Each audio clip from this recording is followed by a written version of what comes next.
dog, and I'm listening to a podcast about aliens. And I started immediately thinking about this quote that I read once in a book called Where the Heart Beats by Kay Larson. And it was a quote by John Cage where he said, "The world, the real world, is not an object, it's a process." And I was thinking about how we communicate with aliens in our own minds, like either the story of them or the existence or non-existence of them and our relationship to that story and our relationship to the possibility that there are others out there, and thinking about the clunkiness at which we try to discover those truths, like getting in a tin can and blowing up nuclear missiles behind us for energy. Not really, but there's a theory, or a hypothesis once that they were talking about getting out of our solar system by using nuclear weapons, detonating them behind us. I mean, you'd have to be, how desperate are you to get away from your planet, or how desperate are you to seek some sort of answer? You could get to another planet, it could be a garbage planet. And the significance of someone else existing would be useful, but detonating nuclear bombs behind you seems like a very desperate maneuver.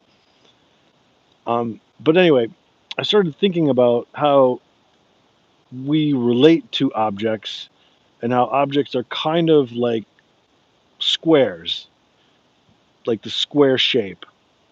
Everything in the universe, in our universe, in the Western universe maybe, is square. Your house is square, your walls are square, your TV is square, your device is square, your wallet's square, your cards are square, your bills are square. Everything is square, and it just kind of happens, and I don't know where it comes from, or if it's subconscious, or if we somebody had the idea to make them that way, and then they pushed it forward.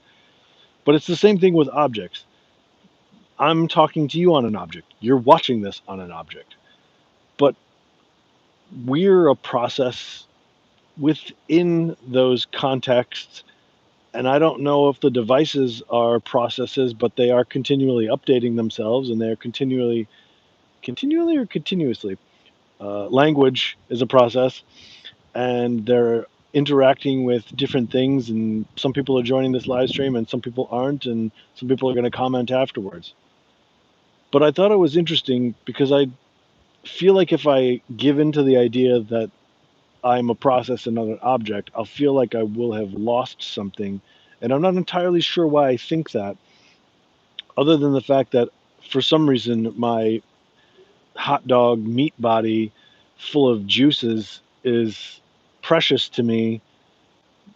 And it should be, because once I lose that, as far as I know, I lose the ability to think, and therefore I am not.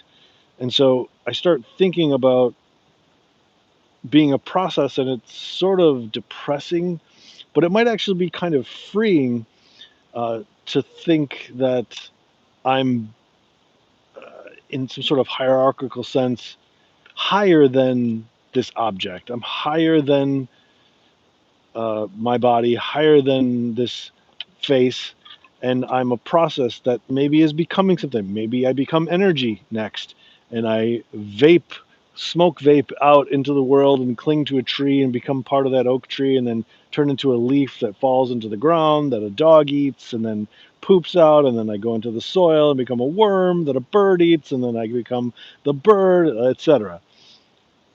But those are processes, and also objects are involved.